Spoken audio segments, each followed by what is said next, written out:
Geliyorlar. Geliyorlar.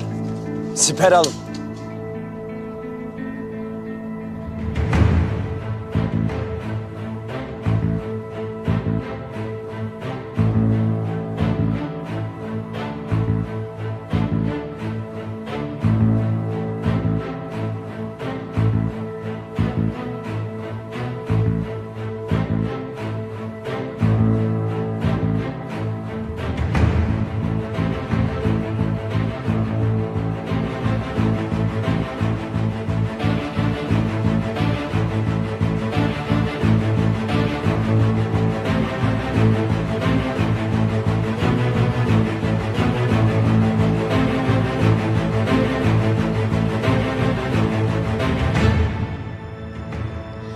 Gelmeni beklemiyordum açıkçası.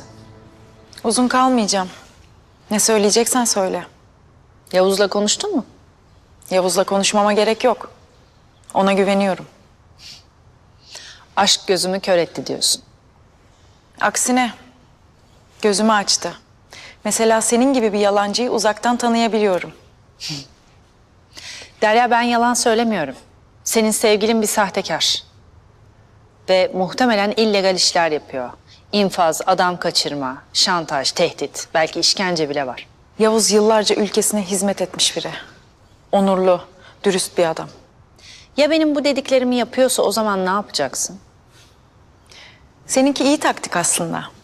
Sizin dilinizde psikolojik harekat mı deniyor? İstihbarat dilinde yani. Bunun her dilde adı aynı. Buna gerçekler diyoruz Derya. Gerçekler kanıt gerektirir. Elinde kanıtın varsa ver. Yoksa büyük bir zevkle seni içeri alırım. Aylarca, yıllarca sürünürsün. Dünya ayağa kalksa umurumda olmaz. Kiminle aşık attığını sanıyorsun? Defol git şimdi.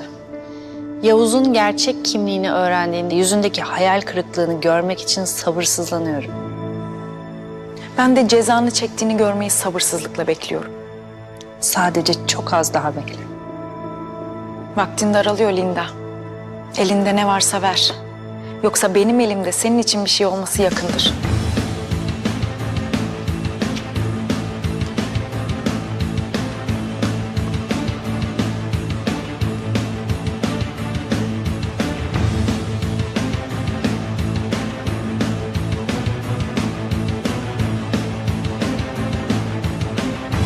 Köye saldıracaktık. Çoluk çocuk kimseye sağ koymayın. Herkesi öldürün dediler bize. İşte bunlar köye saldıracaklardı. Masum insanların canına kıyacaklardı. Bakın, hepsi son model silahlarla savaşıyor. Biz bunları köylerden uzak tutmak için canla başla mücadele ediyoruz. Canımızı ortaya koyuyoruz.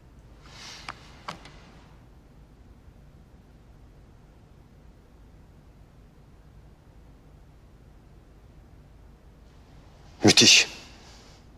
Tam istediğim gibi.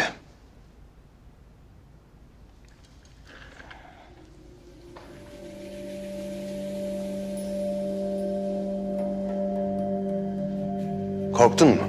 Niye korkayım? Korkma tabii. Arkanda Dragan var senin. Kaç kişi öldürdün? 2 kişi geberttim. Aferin sana. Bak görüyor musunuz? Bu çocukların her biri birer kahraman.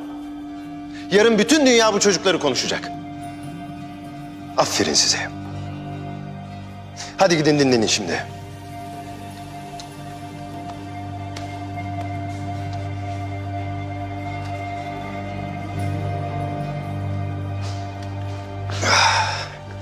Bak bu çocuklar. Ne oldu? Başım gene ağrıyor. İlacını almadın mı? Artık ilaçlık bir işim kalmadı. İyileştim. Öyle şey olur mu ya? Doktor sana her gün bu iğneyi vuracaksın demedi mi?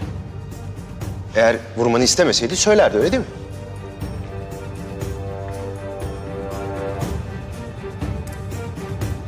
Kendin mi vuracaksın?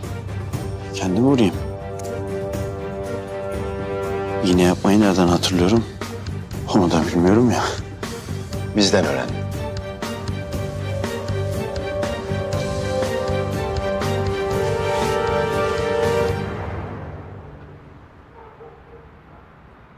Ben geldim usta. Arkadaşlara bilgi verildi değil mi? Merak etme, bizim çocuk onlar. Geleceğinden haberleri var.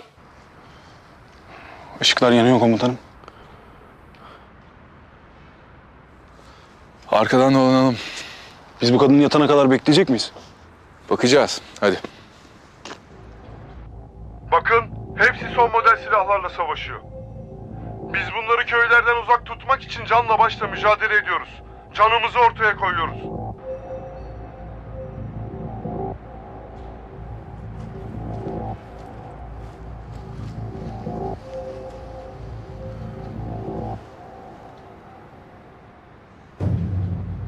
Kadın bilgisayarda bir şeyler yapıyor komutanım.